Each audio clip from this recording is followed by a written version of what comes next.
21 years old ako nang aking makilala, ang isang binibini na itago na lang natin sa pangalang Chai. Isang high school student somewhere in Cavite. Working ako sa isang kumpanya na masasabi kong maayos. At ito ang ikatlong kumpanya na aking napasukan bilang empleyado. At kung paano ko nakilala si Chai ay narito ang buong kwento.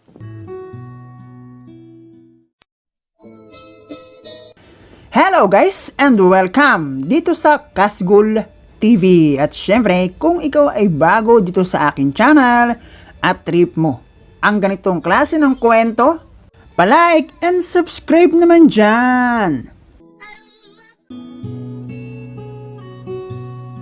Minibus kung tawagin. Bumili ako ng bagong SIM card at iniwan ko ang retaso.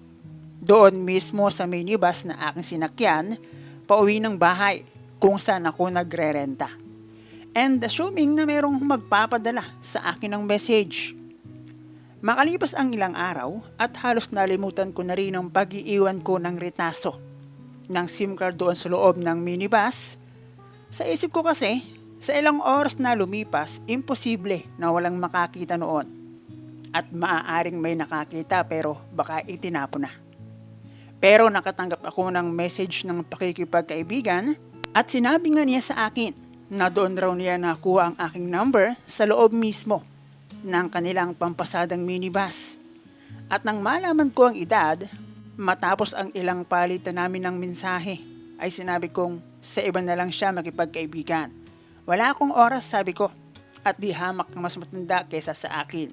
Babae siya, sakto sa aking hinahanap kaya lang 50 plus na kasi ang edad niya. At doon ay sinabi sa akin ng ginang na hindi naman daw siya ang gusto makipagkaibigan. Yung anak daw niya na high school student. Di ako naman, dahil iyon talaga ang dahilan kung bakit nag-iwan ako ng SIM card sa minibus. Ay sinabi kong, okay po. At sinabi kong ibigay nilang ng ginang sa anak niya ang aking cellphone number. Sinabi ng ginang na babae yung anak ko. Hindi ba pwedeng ikaw na lamang ang magsimula? Message mo siya. Ibibigay ko sa iyo ang number ng anak ko. Pero huwag kang mag-alala. At sasabihin ko, merong makikipagkaibigan sa kanya. Ipapakilala kita pero ikaw ang magsimula ng magiging pag-uusap ninyo. Ano pa nga bang magagawa ko?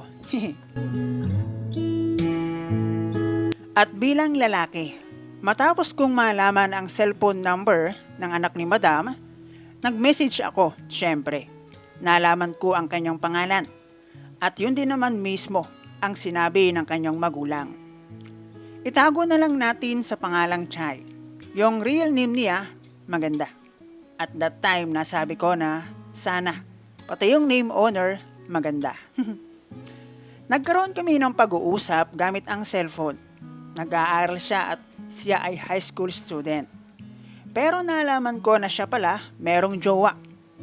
Sa isip ko, wala naman sigurong mawawala sa akin kung patuloy akong magkakaroon ng komunikasyon sa kanya. At kahit alam ko na meron siyang jowa, nagtanong pa rin ako kung pwede ko siyang ligawan. At alam nyo ba na ako raw ang bahala, sagot ni Chai. Sagot na hindi ko gusto para sa ibang lalaki kung sakaling JF ko si Chai. Hindi pwedeng pagkatiwalaan. At alam ko naman daw na meron siyang boyfriend. At ganoon na nga ang ginawa ko. That time naman kasi ay pareho lang kami na merong jowa. Pinagkaiba lang namin, siya alam ko na may jowa. Pero ako, hindi niya alam. At hindi pa naman nasisira ang ulo ko para ipaalam sa kanya. Ang naging simula ng usapan namin ni Chai ay nalaman ng kanyang mga magulang. Open sila sa isa't isa at mukhang ganoon kaganda ang relasyon ng kanilang pamilya. Sinabi sa akin ni Madam, mudra ni Chai na meron daw akong pag-asa sa anak niya. Kaya dapat magkita muna kami bago ang lahat. Sinabi ko yun kay Chai na kako, gusto ko siyang makita. Okay lang naman daw sa kanya. Pero hindi daw papayag ang kanyang magulang na sa una naming meet up ay hindi sila kasama. Nalaman din iyon ng magulang ni Chai at sinabi sa akin na huwag daw akong mag-alala. Dahil sila naman daw ang gagastos. Kaya kahit nagdadalawang isip ako, nakipagkita na lang ako. At alam nyo ba na sinundo pa ako ng papa ni Chai gamit yung minibus nila. Inabangan niya ako paglabas ko ng factory. At ang masasabi ko lang, mabait yung kanyang mga magulang. Doon ko na nakita ng personal si Chai. Maliit lang siya na babae. As in, parang hindi siya high school student. Kahit ng panahon na iyon, ay 16 years old na siya. Hindi naging komportable ang naging pag-uusap namin ni Chai. Actually, halos hindi nga kami nakapag-usap.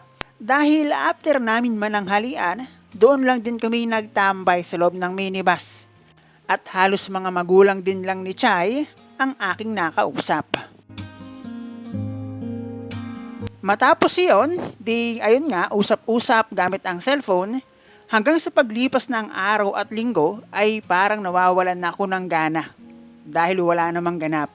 Wasted na, sabi nga. At naging madalang na rin ang pag-uusap namin. Dahil bukod kay Chai, meron akong trabaho at GF na tuwing Sabado ng gabi ay nagkikita kami para maglaro ng tatay-tatayan at nanay-nanayan. For short ay bahay-bahayan at nagre-renta kami. Hanggang sa out of the Colombo ay nagtanong sa akin si Chai kung ako ba ay nanliligaw pa sa kanya. Sabi ko, oo. At sa maniwala kayo o hindi, sinabi sa akin ni Chai na, sige, tayo na, sinasagot na kita. Unang date namin, meron kaming kasamang alalay, kapatid ni Chai. 2 sunod iyon na meron kaming kasama.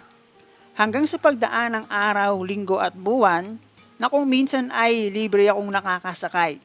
Dahil natitsyempohan nila ako pauwi ng boarding house, ay pumayag ni si Madam, mother ni Chai, na kaming 2 na lamang. Madalas kami sa sinihan at sinungaling ako. Pag sinabi kong paborito ko ang manood ng movie. May ibang dahilan kung bakit mas gusto ko ang sinihan. Maybe pagkatapos namin mag-lunch or after. Noong una, walang buhay dahil di ko naman pwedeng basta nalang kalikutin, di ba? Marunong din naman akong magtanong kung pwede ba. Step by step. At alam nyo ba na hanggang ngayon, natatawa talaga ako sa kung ano ang pinaggagawa namin doon. Sinabihan pa nga ako ni Chai na, ang takaw mo naman, hindi na ako makapanood. Which is talagang gusto niya ang mag-movie. Dahil yung mga pinapanood namin, si Chai talaga ang pumipili. Ikaw na ang maging ina sa loob ng sinihan sa hindi mo naman anak.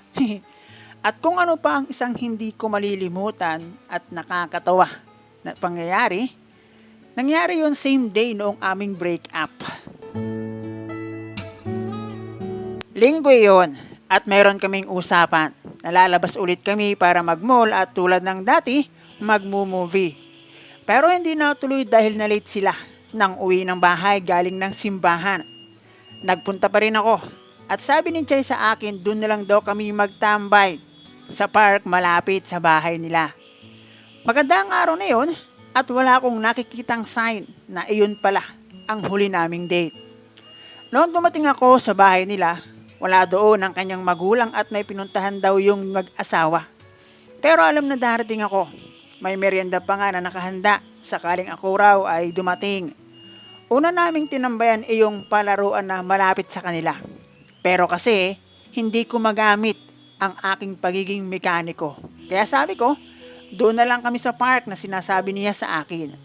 Madaming tao at mukhang busy ang park paglinggo. At tulad namin, marami din ang magsing-irog na doon nagpapalipas ng oras.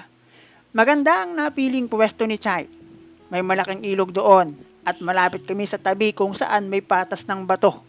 At habang nagkukwentuhan ay bumili ako ng pwede naming makain. Hanggang sa sabi ko, doon siya humarap sa ilog. Iyon kasi ang nakita kong pwesto na walang makakapansin. Tapos medyo madilim na din. So di ayun nga. At umiral ang kademonyohan ng aking kamay. At makalipas ang ilang pitik sa bawat galamay ng relo. Dahil sa mahirap naming kalagayan, merong nabunot. Napasabi siya ng aray. Dahilan para may ilan na makapansin sa amin na siyang ikinagalit ni Mahal.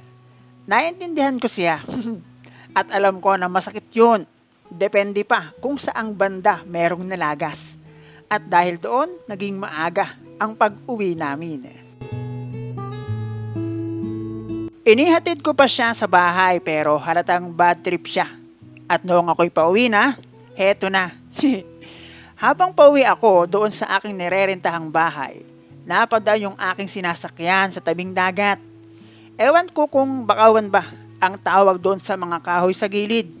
Tapos maraming basura. At hindi mo magugustuhan ang simoy ng hangin.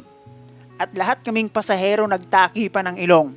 Kaya pa noong hindi pa ako nagtatakip ng ilong.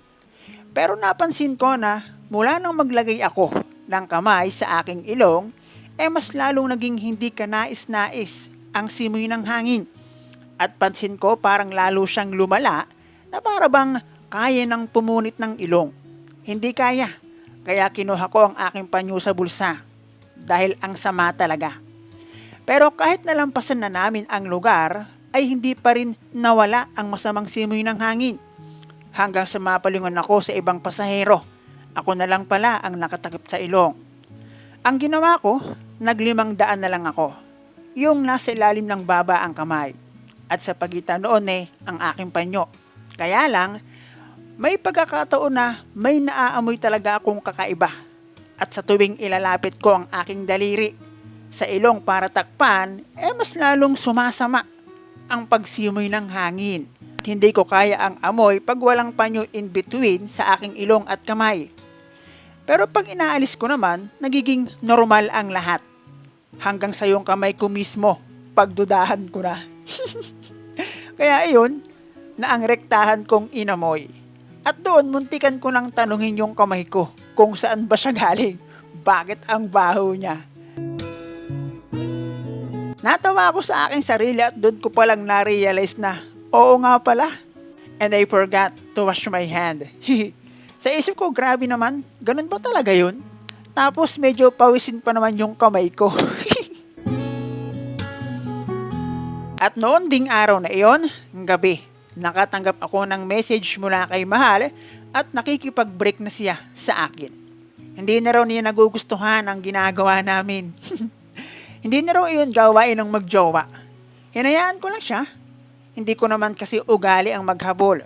At sino ba naman ako para pigilan siya sa kanyang desisyon. Pero kung wala akong kasama sa boarding house, matik yon, alam na. Pero ang dami kasi namin. Kaya ayun, naging favorite ko ang mag-movie. Para kahit papano, makabawi sa gastos. Pero, ang baho talaga. Promise.